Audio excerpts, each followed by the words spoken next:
Hi, hello. I'm Marina, that one girl that likes to talk a lot about houseplants, and welcome to Millennium Planter. Today I am going to be saving my struggling plants. One plant I think I might have given root rot to. Another one is just extremely leggy and I just feel like chopping my last one. So there's gonna be 3 different plants. If I have more time, I'll find other struggling plants because there's plenty, trust me. But before we get into the video, if you haven't already, hit the subscribe button. You're watching a plant video, so I'm assuming you like a thing or two about houseplants, and on this channel I talk about all things houseplant related, so let's help propagate this community with me, and I would absolutely love to have you. So now let's get into the cutting and saving of struggling plants. So my first plant is actually this Philodendron NOID. It was sold to me as a Plowmanii, but I'm pretty sure Plowmanii are crawlers and not climbers, and this is the leaves of this plant. This is kind of what the leaves look like. I think maybe it's a soderoy or I don't know what kind of philodendron this is, but it does have the ruffled petioles, as you can see there. If you happen to know, definitely let me know what kind of philodendron this is. But as you can see down here, she is very leggy. I mean, it just goes on and on with no leaves because she does tend to drop lower leaves pretty easily, especially when she's just being moved around a lot, which is something I do all the time with my plants. And then as we get up here, she does have the tendency to get a lot of these stuck leaves no matter what happens. So these leaves are getting really small, so I do need to put her on some sort of support. I don't know if I'm gonna do, like, maybe I should do a soil pole for her because I haven't done a soil pole in a while. But yeah, I'm just gonna cut this. Like, you can see she's really tall too. She is almost as tall as me, which is actually pretty hysterical. She's on a huge bamboo pole that I always hit the ceilings whenever I take her to the shower to water her. But yeah, so this is gonna be the first plant that I'm going to cut and prop. I'm gonna take a few cuttings from her and then eventually fill in that bottom part that's all bare and ugly.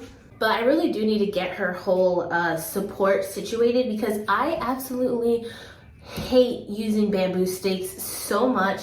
They're so unstable and wobbly, and like aesthetically they're not too bad. Like, they're not too bad to look at, and you could wrap the plants around them really nice, but they're only good if you double them up and like kind of maybe twine them or tape them together with at least 2 or 3 bamboo stakes, but just on their own they're horrible. So now the question is, where should I cut her? The last time, you could actually see all the times I cut her. I cut her once here, and then I cut her once here, shared her with some friends, but maybe I'll do it here. So that'll give me a good 2, 3, 4, 5 nodes to work with. Why not? Let's just do it. Whew. And she is sticky. She got a lot of that extra floral nectaries going on. Okay, now just remove this plant Velcro.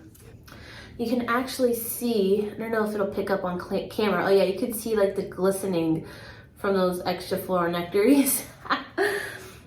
But yeah, she is sticky. I heard sometimes that if a philodendron produces more of those extra floral nectaries than usual, it could be a sign of pest because it attracts ants, so it's gonna attract ants to like kind of eat the pest. But I would beg to differ because sometimes my philodendron will be completely pest free. They're not dropping any leaves. They're really healthy and they just produce a lot. I don't know if it's like a seasonal thing, maybe. Eventually, maybe once I get all of those propagated, I might even cut her down all the way to the base and really work on this, because this part here is just, it's truly awful. Like, that is a good 9, 10 nodes, 10 empty nodes, y'all. So that's insane. So I think long-term project, that's what I'm gonna do. I'm gonna propagate all of the ones that I just took and then cut her completely back, maybe propagate those nodes, because it's a little ridiculous. But now I'm just gonna take these and cut them. And now I have 3 little pieces. I'm probably gonna put them in soil. Actually, I have a little soil box, and I think this is where I'm just gonna put all the cuttings I take today in there.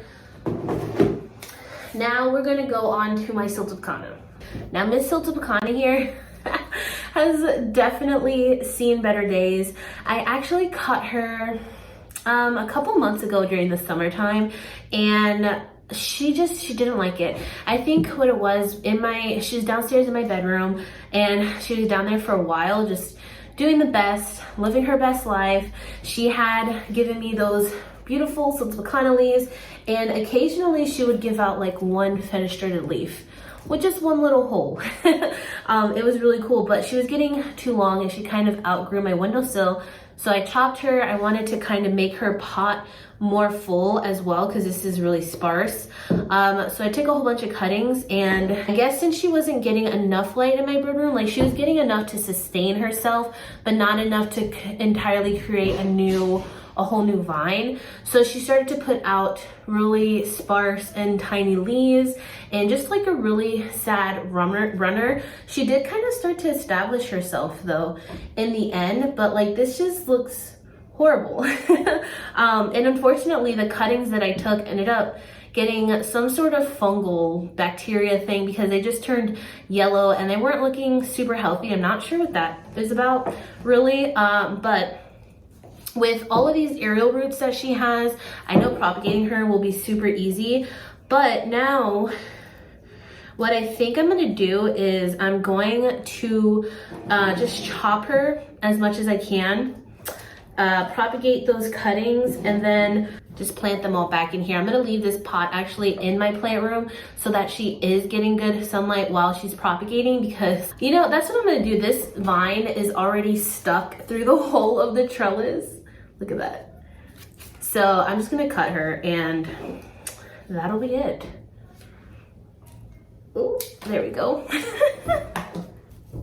So now, this is her. How's that for before and after? Also, how freaking beautiful is this pot planter? This is by Clean Cut Mosaics, I think it is. I'll leave his Instagram down below. He has amazing pots. I ordered this one a while ago, and I actually want to order another one, but aren't they so beautiful? And then when the sun hits it, it's like a whole little disco scene. It's amazing. But yeah, he has a lot of cool designs. One of my favorite pot creators. Now I'm just gonna cut every few nodes, but she has some beautiful aerial roots. I should probably, there's so many plants I want to mature, but I can't. Like, I only have so much space to add so much wood and growing supports in my plant room. But I really want to mature siltepecana, because I have never seen, like, you really don't see mature siltepecanas. You see mature dubias, you see mature hay eyes. Well, you don't really see mature hay eyes really, but you see a lot of climbing hay eyes. I've seen mature Baltic blues, but you don't see mature siltepecanas that often. So now I'm just gonna cut at every node again. I really don't like to do one node cutting, so sometimes like I usually do like 2 or 3 nodes. All right, I think that should be good. Now I have 6 cuttings of Monstera siltepecana that hopefully will propagate all right, unlike last time. And then I still have this rooted stump here. Hopefully now, since it's going to be sorry, I keep hitting the camera. Hopefully now, since this is going to be getting brighter light than it did downstairs, this part will start to sprout some new growth points, and this will probably put out more growth points as well. You can also see where my cat tried to nibble on it. The other night so before I used to have my windowsill like completely filled with plants, and then over time I've had like 1 or 2 spots that were empty, and my cat found out that those 1 or 2 spots were finally open. And you know, cats just always like to like sunbathe and look out the window, and she actually found that empty spot on my windowsill because of the spider plant that she always liked to chew up, which is here. So I'll just tell the story while I'm pruning this spider plant. I put plant finally in one of the empty spots, and I don't think she realized it. And so the other night at like 5 o'clock in the morning, she jumps up on the windowsill.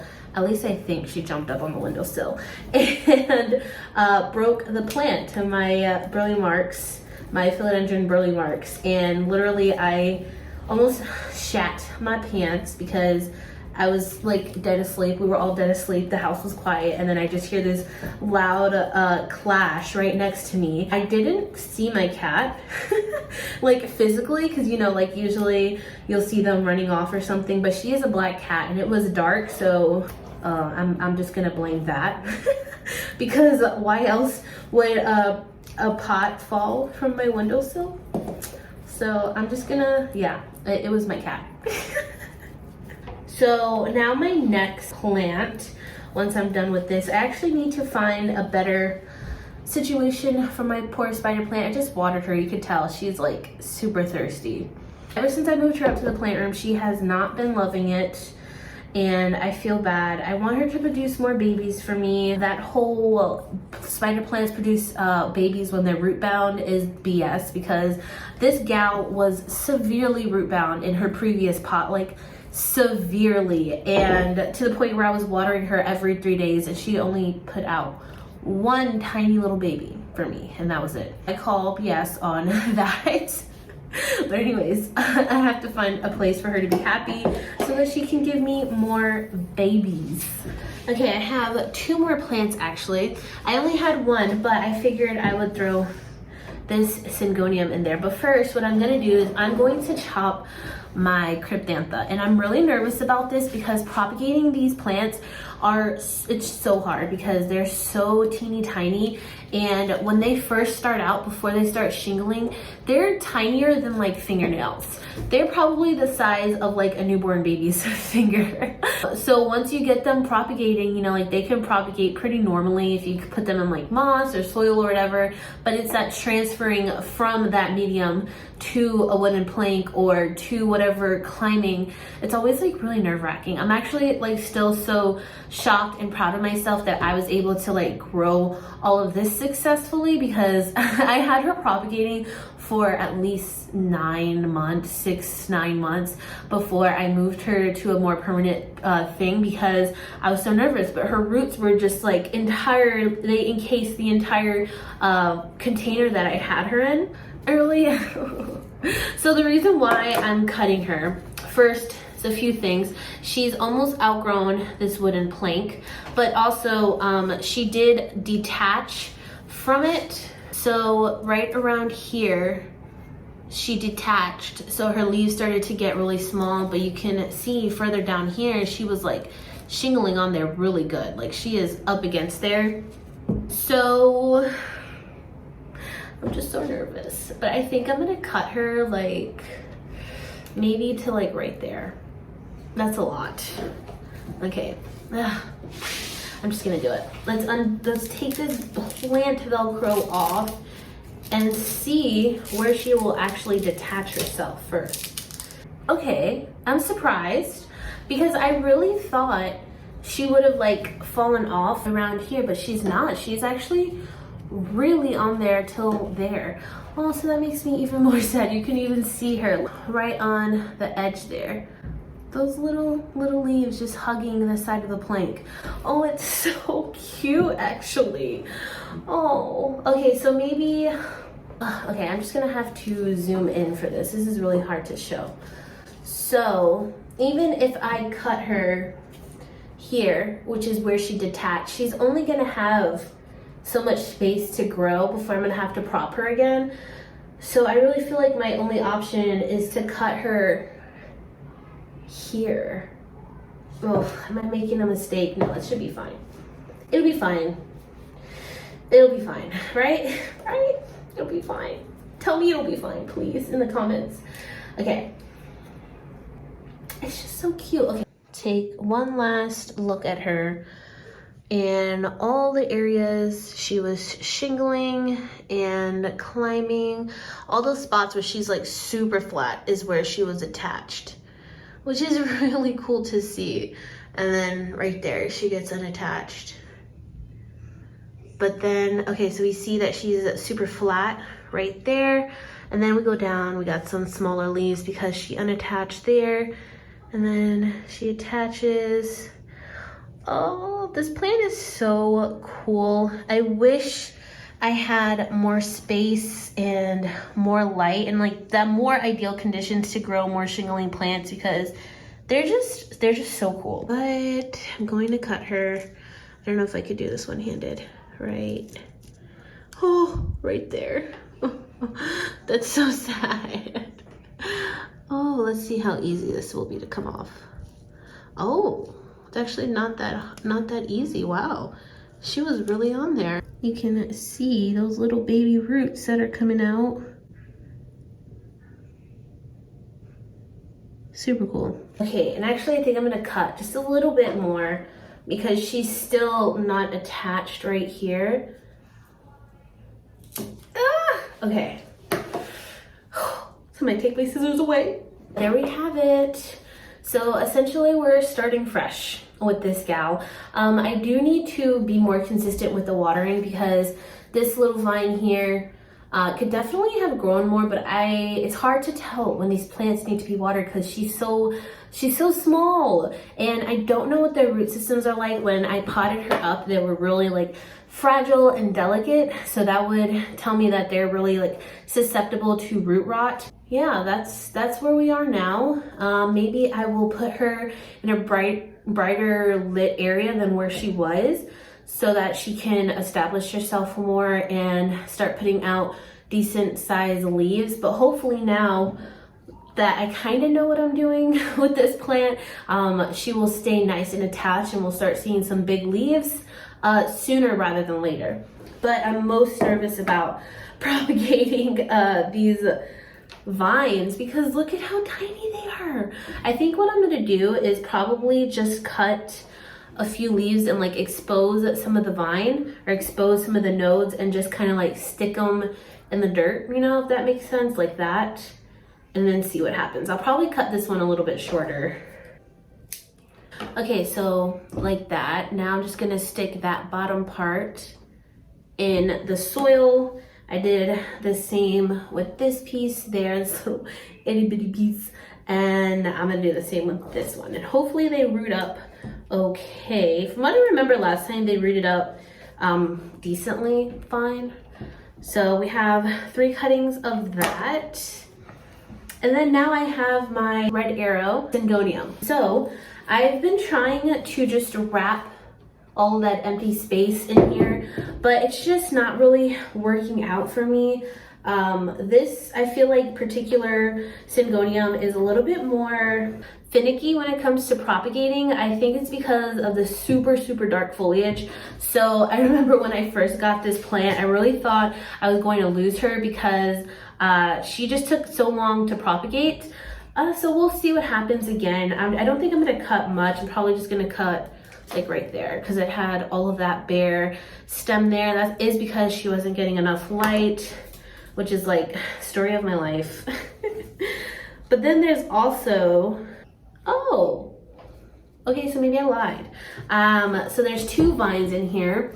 There's this vine and then this is the vine that I just cut. But this vine here, I did have wrapped around. You could see some of it is back here, and it has like a whole bunch of like that empty node space is where I wrapped it, and I just tried to take it out and it didn't come out. So that means that it's rooted, which is really awesome, which means I should probably like, I'm gonna vary this part of the stem a little bit more into the cocoa so that that can root as well. Oh, that's really awesome. I didn't think this was rooted at all. And actually, I thought I was propagating another red arrow. Let me check. Yes, I am. Propagating this one in water, and you could see it has a very teeny tiny root. So that one's not ready to be potted up yet. Also, sorry for this weird angle. I'm using this table that I have, and the table is just like also at a weird angle. But I don't know how else to film when it comes to like these propagating videos.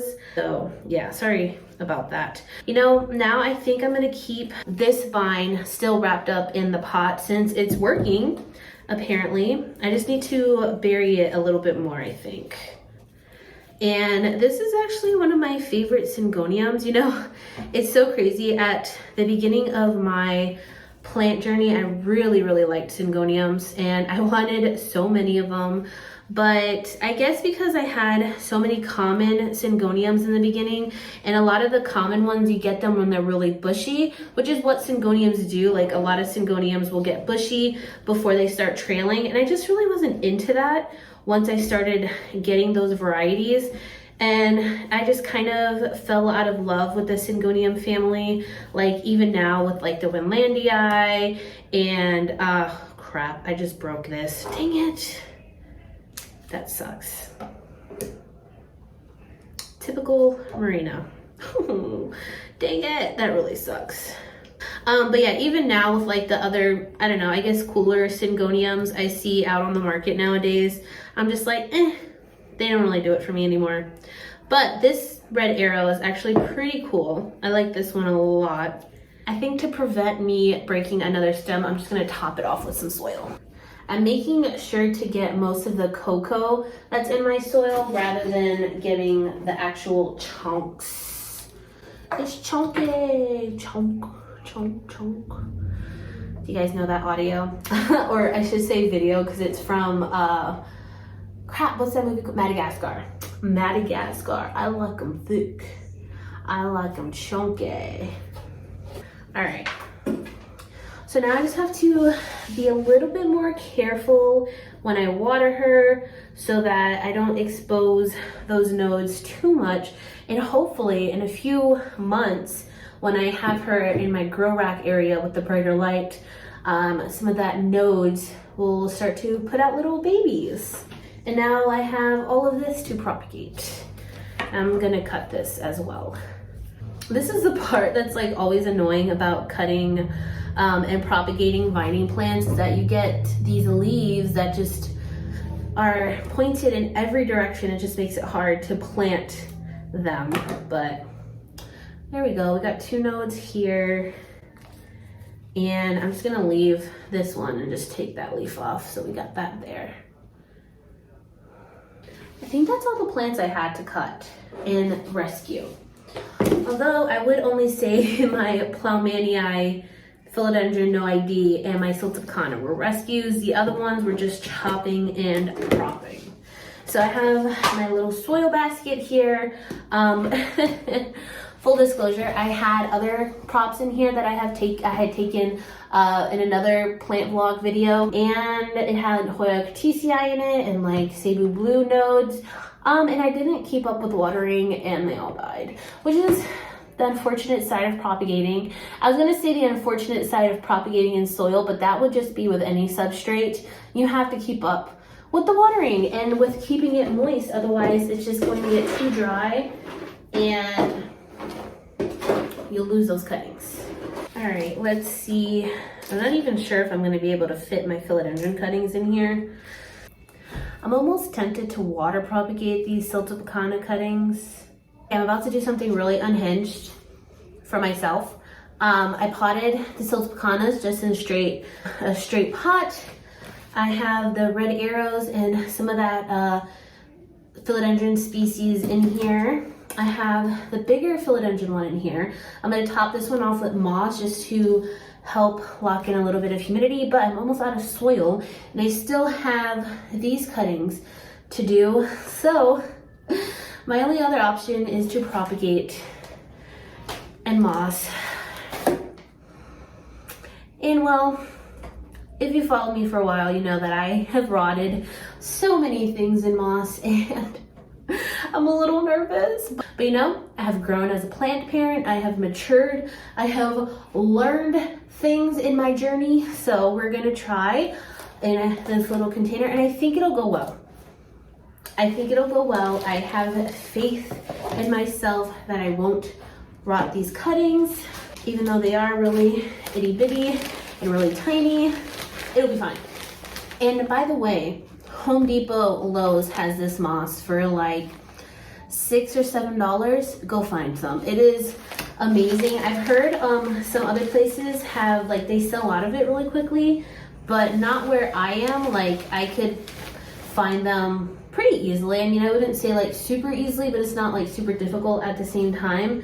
But if you ever see this, grab it. It's great moss. It's super affordable. It doesn't smell like cat pee. I've gotten some moss from Amazon that smells like cat pee, and it is horrible. But it's really good quality. I would even say it's like comparable to the New Zealand sphagnum moss, which is going for like $30 nowadays, when I used to buy that bag for like, I don't know, like $12, $15. It's so crazy. So I actually just saw one of Harley G's videos. I don't remember which video it was, but it was one she just did like within 2 or 3 videos, and she showed this like little container of living sphagnum moss that she just has on display. And I think it was so freaking cute. Like, we've all have had, I mean, maybe not all, but sphagnum moss, you know, it comes back to life. It reinvents itself. If it's, you know, in the right conditions for a while, it comes back to life, which is so incredible. But I never thought about like just leaving it like that and having it be its own thing, and now I kind of want to do it. Like, she influenced me a little bit, so maybe I will put some in my little terrarium and just let it live amongst the other plants, the other 2 plants I have in there, because that was really beautiful. Go check out her video so you guys can see what I'm talking about. If I can find the video, I'll have it linked down below, because it was so freaking cool, and I don't think I've seen anybody that has done that. I actually really like Harley's collection. I mean, she has like an insane amount of plants. I don't know how people can have that many plants. Like, I feel like I have a lot, but hers is just next level. How do you do it?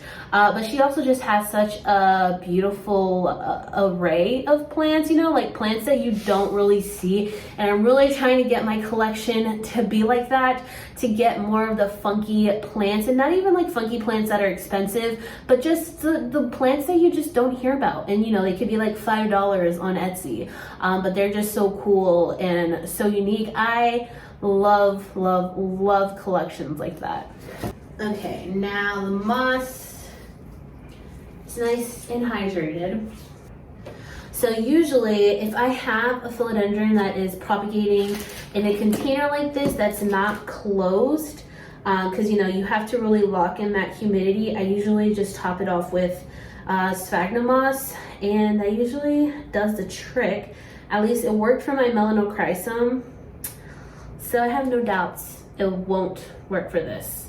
It will work for this. Either way, I have a feeling it's gonna work. And then cover this with some moss and hope for the best. Okay, I'm making sure to squeeze the moss out as much as I can, so it's like a damp sponge or like a damp paper towel and not like a sopping wet dog. I don't know if that makes sense. All right, here we go. So now I'm just gonna stick them in there, and they're probably gonna root all over the place, and it's going to be crazy, but it'll be fine.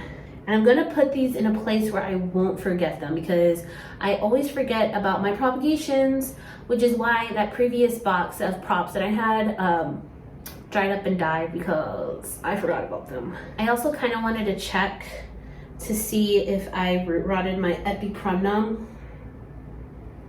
I don't know if I have time for that. So that might have to wait for the next plant chores video. All right, I think that should be good. There we go. A little lasagna of Rhaphidophora cryptantha. I should probably date this so I can see how long it takes for these to root. That's what I'm gonna do. Also, I love how I say I'm gonna date these, and I have no clue what the date even is today. I only know today is Thursday because I have meetings on Thursdays, but usually I don't even know the day of the week. 11/17. Today is the 17th. Okay, well, there we go. That wraps it up for this video. I would wrap it up and show you everything that I have, but I feel like everything just looks more sad now because I chopped them up. But that is just the reality of rescuing sad plants like this one. This one I really just, I am really itching to completely get rid of this, but I'm gonna wait because on the off chance that none of the cuttings propagate, I just don't want to like completely lose the plant because I do like her. She's her own little character, you know?